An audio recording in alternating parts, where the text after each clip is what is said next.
پاکستان زندہ باد، زندہ باد، زندہ بسم اللہ الرحمن الرحیم۔ جیسا کہ تمام دوست بڑے شارٹ ٹائم میں جیسے ہی آج پتہ چلا، آج روزہ بھی تھا ماشاءاللہ، تمام مسلمین ہیں، سب نے روزہ بھی رکھا اور اس مشکل وقت میں وہ پہنچے بھی صحیح۔ جیسا کہ ابھی افطاری کا وقت مکمل ہوا اور اس کے بعد فوراً تراویح کا ٹائم شروع ہونے والا ہے، تو دوستوں نے یہاں ٹائم آ کے عزت بخشی ہے، اس پاکستان کو عزت بخشی ہے، عمران خان کو عزت بخشی ہے، ہمیں عزت بخشی ہے۔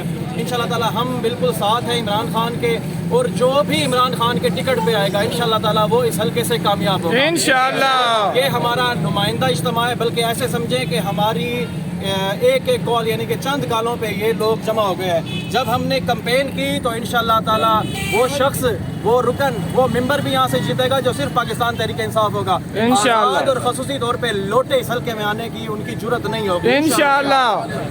تو باقی ہم عمران خان کے ساتھ ہیں، ہم پاکستان کے ساتھ ہیں، ہم امریکہ کے خلاف ہیں، ہم امریکہ کے پٹھوؤں کو نہ مانتے ہیں۔ یا تمام لوگوں کا، آنے والوں کا بہت شکریہ، جزاکم اللہ۔